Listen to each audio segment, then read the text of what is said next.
decidí abrir este canal de YouTube para todas aquellas personas que quieran aplicar para tripulante de cabina, flight attendant, cabin crew o como le queréis llamar. Hoy en este vídeo os voy a comentar unos requisitos generales que toda aerolínea pide, o por lo menos la gran mayoría de ellas. Pues vamos a por ello. La primera es saber nadar.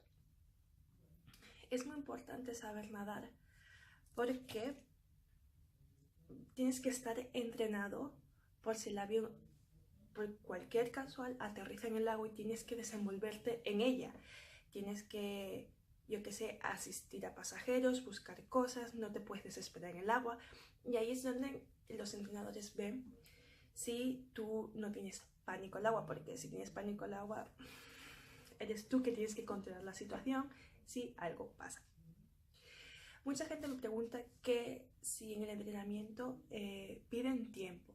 Donde yo he estado, las dos aerolíneas para las cuales he trabajado, no nos han pedido tiempo. Lo que sí que nos piden es, pues, cómo saber inflar el chaleco salvavidas dentro del agua, automáticamente como manualmente. Nos han puesto una prueba de nadar con el chaleco salvavidas y con un antifaz para simular cómo sería nadar en el mar en el caso de que esto fuese por la noche, ¿vale? Y otra también que me acabo de acordar, y es que muchas veces es una prueba con un compañero, eres tú el que te pones el chaleco salvavidas y tienes que llevar a rastras hasta la otra punta de la piscina a un compañero pues como simulando la situación de que tú tengas que llevar a un pasajero a rastra para quitarlo de la zona de peligro, como en este caso sería el avión. La siguiente pregunta que todo el mundo me pregunta siempre es la estatura.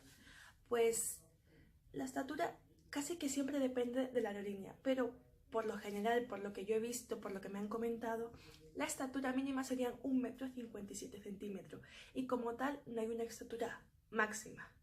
Pero, por ejemplo, sé que hay algunas que son ciertas aerolíneas contadas que igual no puedes medir más de 1,82 cm. Otra pregunta es, ¿qué edad puedes empezar? Pues por lo general se empieza a los 18 años, pero hay muchas aerolíneas que piden que su edad mínima sea los 21 años, como es el caso de Emirates. La gente me pregunta que si es muy importante saber inglés. Pues hay que saber inglés porque hoy en día todo el mundo viaja a todas partes del mundo y no todo el mundo habla tu idioma. Y como el inglés es un idioma mundial, pues siempre está muy bien saberlo. De hecho, por ejemplo, en muchas aerolíneas el idioma oficial es el inglés.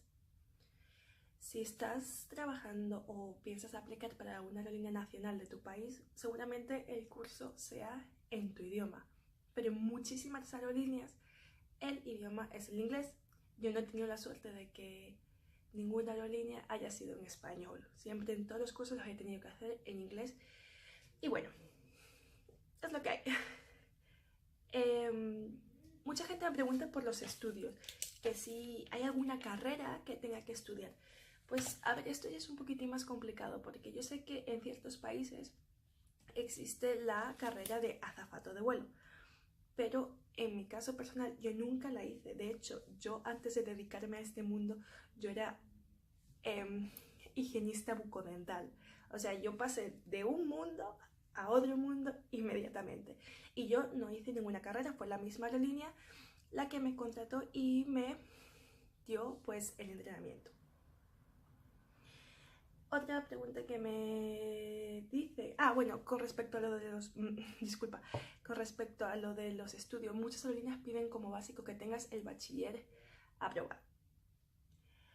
Otros requisitos que creo que mucha gente no lo comenta y es no tener ningún antecedente penal. Tú vas a tener un identity card o una tarjeta de identificación en el que tú vas a pasar por zonas muy importantes y muy restrictivas en el aeropuerto.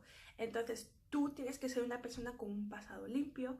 Tú no puedes tener un antecedente por violencia, por robo, por agresión, nada de eso. Entonces, porque las aerolíneas lo van a saber y encima te lo exigen. Tú cuando aplicas a una aerolínea, ellos te van a exigir que muestres tus antecedentes penales los más actuales posibles. Otra pregunta que siempre me preguntan, los tatuajes y los piercing. Tú puedes tener tatuajes, obviamente, pero tienen que estar en zonas no visibles. Igualmente que los piercing, tú puedes tener tus piercing, pero los días que vayas a trabajar, pues te los tienes que quitar. Yo sé que mucha gente esto le echa para atrás, hay mucha gente que no ha podido cumplir sus sueños por esto, pero me voy a informar si queréis para el siguiente vídeo, porque creo que hay una manera. Bueno, hay gente que se tapa con tatuajes y eso, pero creo que hay una manera que no te los quita, pero te los cubre muy bien, y creo que es un medicamento, un maquillaje, algo que es muy resistente al agua y que no se cae. Tengo que mirarle, si queréis, si estáis interesados, dejármelo saber y lo busco. Otra pregunta, sí, lentes y gafas, o como lo queréis llamar, tanto en Latinoamérica como en España, como donde queráis. Pues sí, o sea, puedes utilizar lentillas y tus gafas, pero siempre y cuando las gafas o lentes no sean de un color extravagante. Siempre tienen que ser de un color acorde con los estándares de la compañía. Y pues tú puedes utilizar perfectamente tus lentillas, tus eye contact sin ningún problema. Otra pregunta que recibo mucho, pues ortodoncia dental. La mayoría de las aerolíneas no tienen problema con esto. De hecho, yo estuve un año volando con una ortodoncia dental sin problema alguno. Pero hay ciertas aerolíneas que tienen unos high standards que no van acorde con ello. Por ejemplo, hay muchas aerolíneas de lujo, que ya podéis más o menos saber cuáles son. No tienen no te aceptan esto directamente, lo siento. Y otra pregunta que me preguntan mucho, y es, ¿qué pasaporte debo tener? Esto ya es un poco más general.